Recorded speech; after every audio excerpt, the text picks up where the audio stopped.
Informez-vous en temps réel sur Reflet d'Afrique Télévision.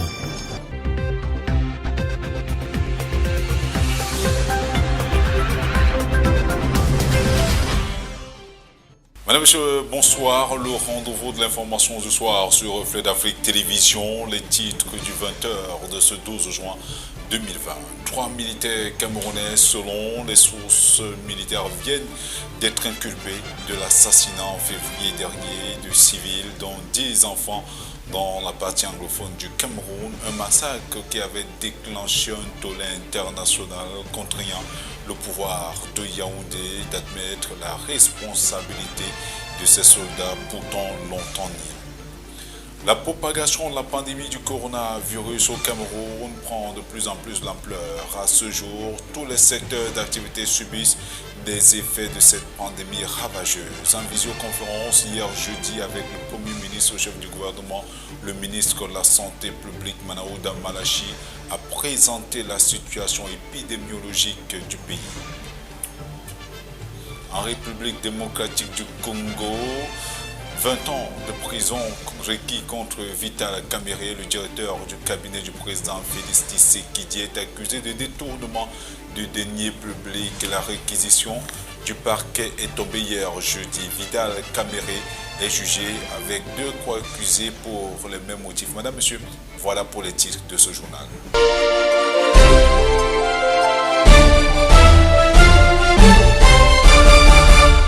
Bonsoir une fois de plus. Nous annoncions en titre 3 militaires camerounais, selon des sources militaires, viennent d'être inculpés de l'assassinat en février dernier de civils, dont 10 enfants dans la partie anglophone du Cameroun. Un massacre qui avait déclenché un tollé international, on s'en souvient, contraignant le pouvoir de Yaoundé à admettre la responsabilité de ces soldats pourtant longtemps niés. L'armée avait initialement parlé d'un malheureux accident avant que Yaoundé n'admette en mi-avril que 10 enfants et 3 femmes avaient été tués le 14 février par des militaires épaulés par une milice de l'ethnie Peul dans le quartier Garbou du village Ntumbo dans la région du nord-ouest. Pour l'ONU, au moins 23 civils dont 15 enfants, 9 enfants de moins de 5 ans et des femmes enceintes ont été tués par des soldats camerounais arrêtés en mi-avril et inculpés notamment d'assassinat, a déclaré jeudi à l'AFP le porte-parole de l'armée camerounaise, le colonel Cyril Atonfak Ngemo.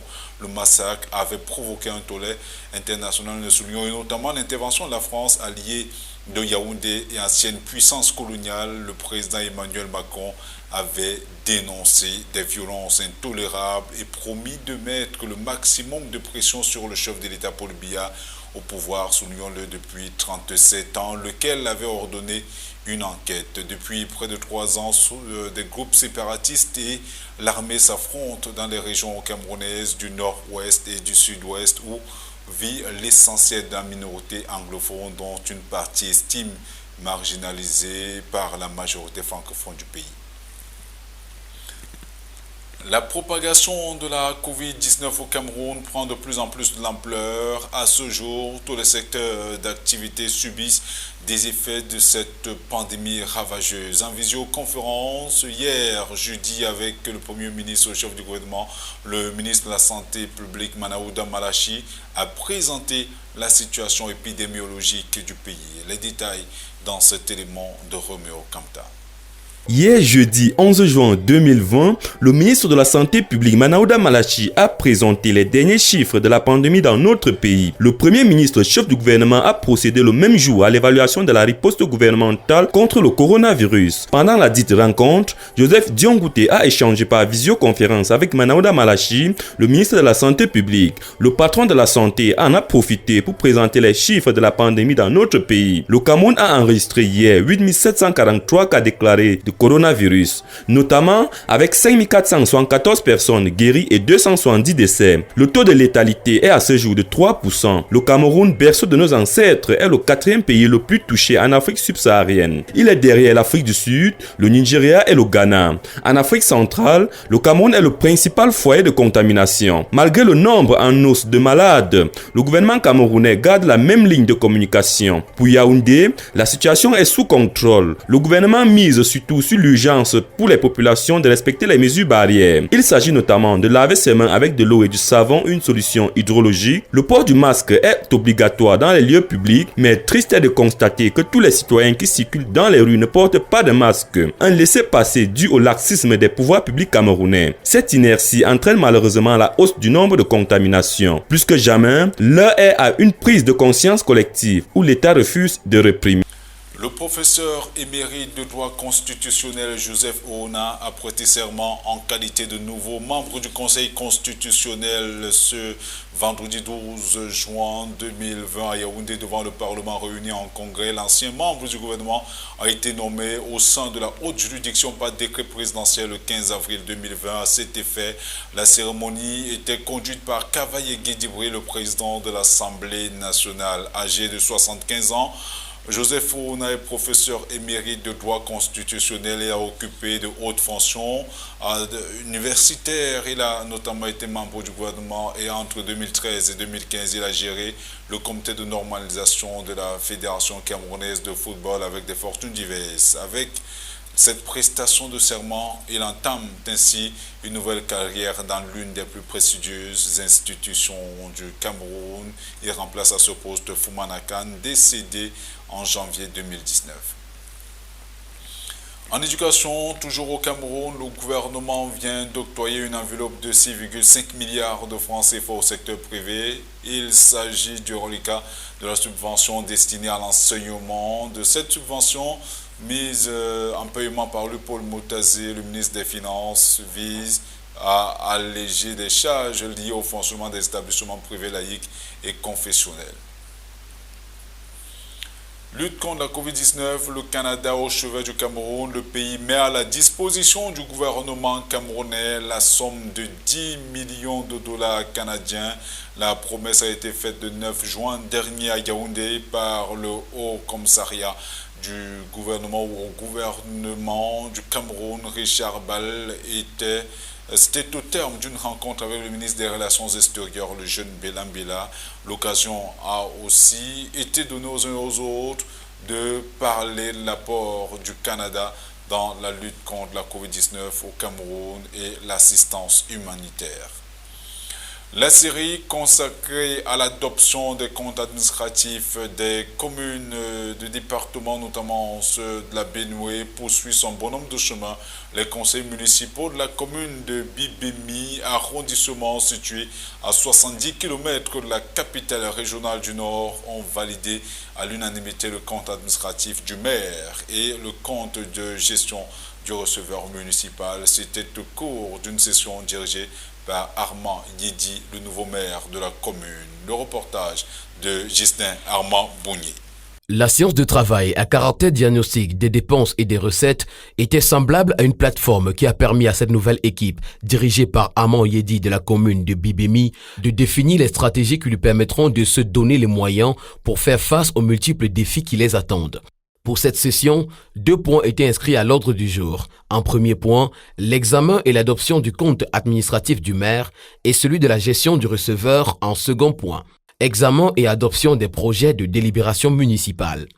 C'est dans un climat convivial que les travaux se sont déroulés et les conseillers de la dite commune ont adopté les 2 comptes et les délibérations portées à leur appréciation pour l'exercice de l'année 2019, initialement prévu en recettes et en dépenses à la somme de 990 millions de francs CFA. Vont s'ajouter les crédits transférés de l'État avec l'intégration des autorisations spéciales et l'excédent des recettes sur les dépenses qui réajustent le budget de la commune de Bibemi à la somme de 1 99 717 181 francs CFA. Les recettes réellement recouvrées s'élèvent à 1 71 594 212 francs CFA, soit un taux de réalisation de 97,44%. Les dépenses ordonnées s'élèvent à 771 566 409 francs CFA, soit un taux d'exécution de 70,16%. Afin de maximiser les recettes et tordre définitivement le coup au phénomène d'incivisme fiscal pour sa part, le maire sollicite l'implication de tous. Pour cette première expérience, les travaux de la session consacrée à l'adoption du compte administratif de Bibemi se sont passés selon les règles de l'art et ont aiguisé la satisfaction du maire. Retenir ici, pendant cette session ordinaire pour l'adoption du compte administratif de notre commune pour l'exercice 2019. C'est d'abord l'engouement des conseils municipaux. Vous avez constaté que chacun participe effectivement, corps et âme. Chacun veut donner son point de vue. Ça veut dire que vous savez que toute la population et les conseillers municipaux en particulier veulent le développement de cet arrondissement. Pour le maire de la commune de Bibemi qui estime que parmi les problèmes cruciaux, bien que des efforts considérables aient été faits, il reste encore beaucoup à faire, notamment la construction et l'équipement des salles de classe en table-banc, l'adduction en eau potable pour cette commune dont le slogan est « Un village, un forage », l'équipement et la dotation des centres de santé en médicaments et produits de première nécessité, le désenclavement des villages, pour ne citer que ceux-là. À la fin des travaux de ce conseil paisible jusque-là, le représentant du préfet de la Benue s'est dit ému de la manière dont les travaux ont été conduits. Nord Cameroun, la saison des pluies est encore à ses débuts, mais elle annonce de nombreux désagréments pour plusieurs localités de la région. Le cas de l'arrondissement du Bibemi, poumon économique du département de la Benue, voire du Cameroun, est très préoccupant. Suivons plutôt ce grand reportage de Télésport Bodo et Giscard Armand-Bouillet de retour de Bibemi, justement. Bibemi, bientôt coupé du reste du Cameroun. La route nationale qui dessert l'arrondissement est dans un état de dégradation très avancé. Pourtant, le trafic ne s'estompe pas. Bien au contraire, il a doublé ces dernières décennies au regard du poids économique de cette localité située à une soixantaine de kilomètres de la ville de Garoua. La commune est en effet le grenier du département de la Benue. Mil, sorgho, maïs, arachide, coton, ils sont vendus à des prix raisonnables, tout comme elle compte en son sein les plus grands marchés à bétail de tout le Grand Nord. Chaque semaine, des gros porteurs descendent avec des milliers de têtes de bœufs et de caprins, ainsi que des sacs de céréales vers le sud du Cameroun et dans d'autres destinations. Ces biens de consommation ne pourront plus bientôt quitter l'arrondissement vers d'autres régions si le gouvernement central n'intervient pas rapidement pour reconstruire le pont sur le Mayo Bali dans l'arrondissement de Pitois et qui relie Bibemi au reste du Cameroun. C'est depuis le mois de janvier 2020, précisément le 15 janvier, que ce pont est hors service. Malheureusement, la voie de contournement se trouve sur le lit du Mayo Bali. Asséché durant la longue saison sèche, le Mayo se remplit peu à peu en ce début de saison des pluies. Des fortes averses tombées ces derniers temps ont annoncé des couleurs montrant que les prochains mois seront compliqués pour les automobilistes qui desservent en grand nombre cette commune. Moi-même, vous voyez que depuis que ce pont est cassé, quand il pleut là, nous avons des difficultés, on peut par exemple faire quelque chose ici là. Ça veut dire que si dès que l'eau déborde la déviation qu'on a fait là, on ne peut plus pratiquer cette route. Donc elle sera définitivement coupée. Une situation qui va sans nul doute compliquer la vie de millions de personnes qui bénéficient chaque jour, directement ou indirectement, des retombées de ces échanges commerciaux. Et vous voyez comment nous souffrons ici. Depuis que ce pont est cassé, nous sommes tellement en difficulté. La zone de notre village ne nous permet pas de nous déplacer. Ceux qui viennent se bloquent ici, ceux qui partent se bloquent ici. Et alors que c'est l'axe national, vous savez que Bibemi ravitaille beaucoup notre pays. Bibemi produit les oignons, ça produit aussi le coton, également le maïs, tout genre de céréales. Et vous voyez que sans cette route-là, qu'allons-nous faire, hein? Vraiment, il faut vraiment de l'aide ici, il faut vraiment qu'on doit remédier à la situation. Sinon là, nous ne savons pas au mois de juin, juillet, août, septembre, comment nous allons faire. Et nous qui fréquentons, comment allons-nous voyager pour aller ailleurs, faire du n'importe quoi. Vous voyez, la route serait bloquée. Et maintenant même là, une petite pluie qui vient même là, les voitures sont là garées ici. Donc ça immobilise beaucoup de choses et les choses ne peuvent pas entrer ni sortir là-bas. Les gens seront en difficulté. Qu'allons-nous faire? Mayo Bali, à l'instar de Pichumba, dans l'arrondissement de Poli, ou encore Goulungu, dans l'arrondissement de Barndake, attendent rapidement une prompte réaction du gouvernement central de Yaoundé. Sinon, c'est sur le papier que ces localités feront partie du territoire camerounais. Nous sommes ici sur le pont Mayobali, dans l'arrondissement de Pitois, une route nationale qui relie l'arrondissement de Pitois à celui de Bibemi. Mais c'est depuis le 15 janvier 2020 que ce pont est hors circuit, comme d'ailleurs beaucoup d'autres dans la région du Nord. En ce début de saison des pluies, il est urgent, voire impératif, que ce pont soit reconstruit, sinon l'arrondissement de Bibemi sera coupé du reste du pays.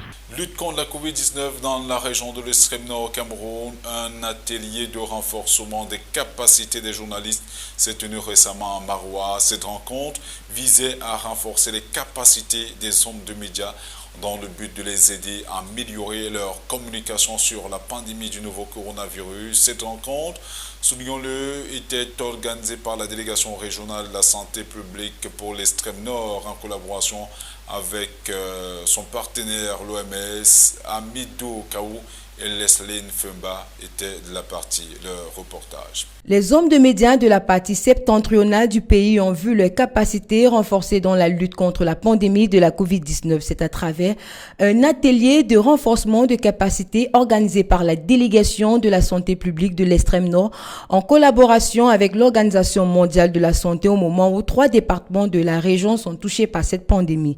Pendant ces échanges, les formateurs ont développé plusieurs sujets parmi lesquels les techniques de communication sur l'engagement des communautés, les risques et l'engagement psychologique et la stigmatisation sociale. Les hommes de médias qui ont pris part à cette formation se disent satisfaits sur ces points dans le but de faciliter la communication. Je pense que cette formation est venue à point nommé parce que depuis le déclenchement de la pandémie à coronavirus, les hommes des médias se débrouillaient, chacun en fonction de ses connaissances, chacun en fonction des informations dont il disposait.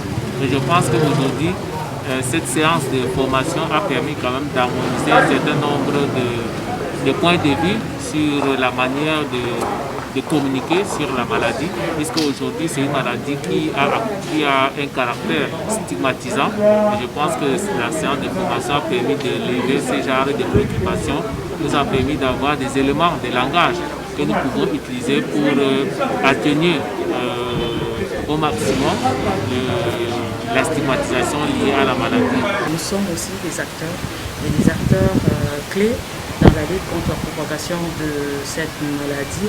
Il faudrait que nous-mêmes, ceux du média, soyons informés et que nous ayons des mots capables d'enlever cette peur, déjà cette psychose au niveau de la population.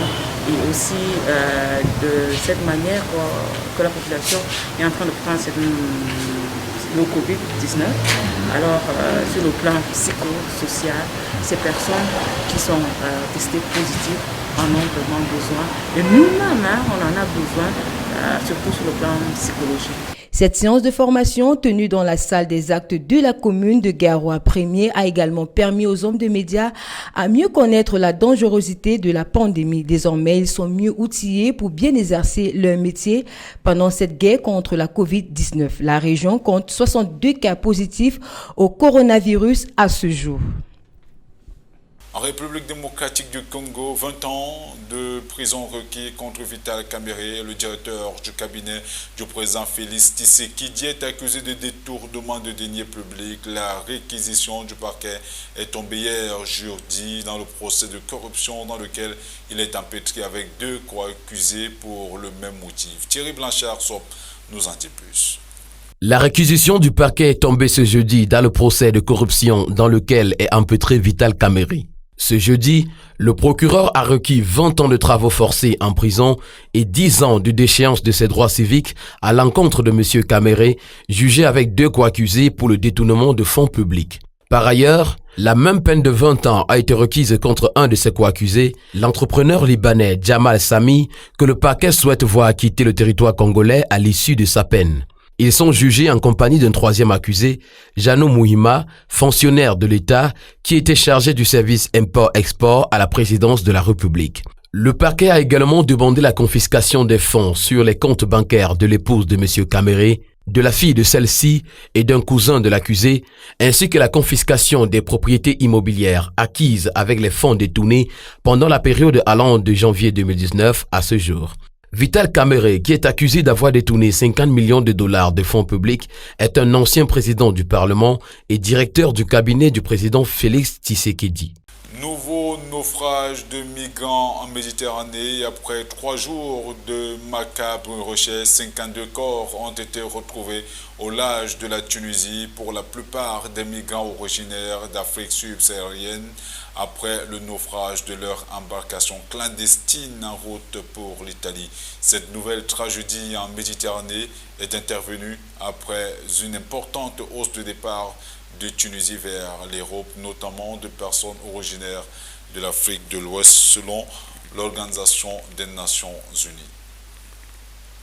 Toujours en Côte d'Ivoire, le pays a été la cible des attaques djihadistes qui ont fait une dizaine de morts chez les soldats et plusieurs blessés. Thierry Blanchard-Sop nous en dit plus. Une attaque djihadiste en Côte d'Ivoire, la première depuis les attentats de Grand Bassam en 2016, a coûté la vie à une dizaine de soldats ivoiriens dans la nuit de mercredi à jeudi à Kafolo, dans le nord-est du pays, à la frontière du Burkina Faso. L'attaque qui a visé une base militaire a fait au moins une dizaine de victimes, 6 blessés et un assaillant neutralisé, selon le communiqué signé par le général Lassina Doumbia, chef d'état-major des armées. Il y a eu des tirs de fusils vers le fleuve. On a entendu des bruits de voitures de militaires qui traversent en vitesse le village. On a peur. Les tirs de fusil durent depuis tôt ce matin. Et ça continue encore, a affirmé au téléphone un habitant de Kafolo sous couvert de l'anonymat. On est caché dans les maisons avec nos familles. Les militaires nous ont interdit de sortir. Tout est fermé, a-t-il ajouté, soulignant que les habitants sont habituellement dans les champs pour la culture de coton et de l'arachide dans cette zone aride. Selon une source burkinabé, l'attaque a été menée vers 3 heures du matin par plusieurs dizaines d'individus armés, certainement les éléments du JNIM, en français, groupe de soutien à l'islam et aux musulmans, qui ont pillé dans la zone. C'est la première attaque djihadiste sur le sol ivoirien depuis l'attentat de Grand Bassam en 2016 qui avait fait 19 morts et qui avait ciblé des terrasses d'hôtels de la station balnéaire. Cette fois-ci, le mode opératoire est totalement différent. Il s'agit d'une attaque contre un poste armé gendarmerie situé à la frontière et non contre les civils. L'attaque s'est produite dans la même zone que l'opération anti-djihadiste menée conjointement par les armées ivoiriennes et burkinabé en mai, selon les sources ivoiriennes et burkinabé. Baptisée Komoé, du nom du fleuve qui coule entre les deux pays, l'opération qui visait à déloger les djihadistes dans le secteur avait conduit à la mort de 8 djihadistes présumés, l'arrestation de 38 suspects et la destruction d'une base sans perte pour les forces ivoiriennes ou burkinabé, selon l'armée ivoirienne. Selon plusieurs sources sécuritaires, l'attaque est certainement une réponse à cette opération qui a privé les éléments djihadistes opérant au Burkina de zones de repli. Il y a eu un coup de pied dans la fourmilière. Jusqu'ici, ils étaient tranquilles dans cette zone. Du côté du gouvernement, des enquêtes sont en cours pour déterminer la nature, les circonstances et le bilan définitif de cette attaque. En sport, la pandémie du nouveau coronavirus n'a pas épargné la Fédération camerounaise de football. 15 employés de l'instance fêtière du football camerounais ont été testés positifs à la Covid-19 à la suite des tests massifs lancés depuis le 8 juin dernier par l'équipe médicale de la FECAFOOT en son siège au quartier Tinga à Yaoundé. Écoutons le récit de Simplice Tofo. La pandémie du coronavirus menace la Fédération camerounaise de football, FECAFOOT. Une opération de dépistage massif du personnel lancée par la commission médicale de l'instance dirigeante du football camerounais depuis le 8 juin dernier dénombre déjà 15 cas positifs au coronavirus. Ce nombre de 15 peut évoluer parce qu'on n'a pas encore testé tout le monde. Je ne veux pas dire que certains fuient comme j'entends dire dans les couloirs, mais les personnes infectées sont prises en charge pour le traitement, déclare un membre du comité exécutif de la FECAFOOT sous anonymat. Il est à noter que pour des raisons de confidentialité, les identités des concernés n'ont pas été dévoilées. Pendant que la pandémie du coronavirus continue son bonhomme de chemin au pays du Vieux-Lyon, il est nécessaire de rappeler que le plus grand moyen de lutte contre la propagation est l'observation des mesures barrières, notamment le lavage des mains avec du savon ou du gel hydroalcoolique, ainsi que le port des masques de protection. Rappelons à votre suite que le Cameroun stagne en rapport avec le classement FIFA à la 53e position au niveau mondial. La Fédération internationale de football Association a en effet rendu public hier jeudi 11 juin son classement. L'instance dirigeante du football mondial a reconduit le même classement. La cause, la pandémie du nouveau coronavirus n'offre pas de rencontres internationales. Le Cameroun n'a donc pas changé de position. Les Lions indomptables restent à la 53e position au niveau mondial. Madame, Monsieur, c'est ici que nous mettons un terme à ce journal. Merci de l'avoir écouté. Et surtout, continuez à écouter l'information sur toutes nos plateformes médias, notamment notre chaîne YouTube, notre page Facebook, notre compte Instagram et Twitter, mais également faites un tour sur notre site internet à l'adresse www.refletdafriquetélévision.com. Au revoir.